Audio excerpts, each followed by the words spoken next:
Hi అండి, అందరికీ happy Rakshabandhan అండి. ఈరోజు రాఖీ సెలబ్రేషన్ పూజ అయితే ఎలా చేసుకున్నామనేది అయితే మీతోటి షేర్ చేస్తున్నాను. ఫస్ట్ గడపకైతే పసుపు కుంకుమలు రాసి చిన్న ముగ్గు అయితే పెట్టేసుకున్నానండి. పెట్టేసుకున్న తర్వాత పూజా మందిరంలో కూడా క్లీన్ చేసుకున్న తర్వాత ఒక బట్ట తీసుకొని ఫుల్గా మొత్తం క్లీన్ చేసుకున్నానండి. ఇలా తుడిచేసుకొని క్లీన్ చేసుకున్న తర్వాత ఎర్రటి వస్త్రాన్ని అయితే వేసుకొని దానిపైన ఫొటోస్ అయితే పెట్టుకున్నానండి. ఇలా పెట్టుకున్న తర్వాత దేవుళ్ళకు కూడా ఫ్లవర్స్ అయితే పెట్టేసుకున్నానండి. పెట్టేసుకున్న తర్వాత పూజ అయితే చేస్తున్నానండి. ఫస్ట్ దీపం అయితే వెలిగించుకుంటున్నాను. దీపం వెలిగించుకునేటప్పుడు దీప శ్లోకం చదువుకోవాలి కదండి.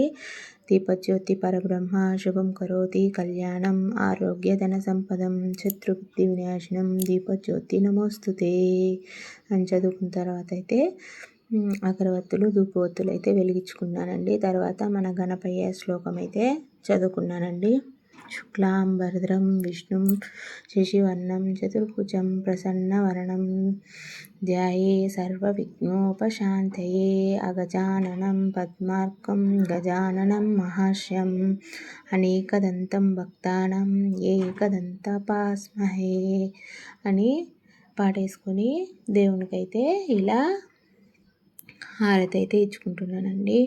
ఇచ్చుకున్న తర్వాత పూజ అయితే కంప్లీట్ చేసుకున్నాను.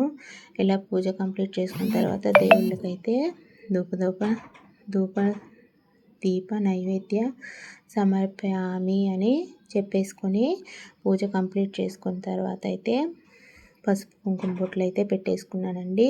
తర్వాత రాఖీకి స్పెషల్గా హాట్ అండ్ స్వీట్ చేశానండి. వాటిని ఇంకా ఎడిట్ చేయలేదు వీడియోస్.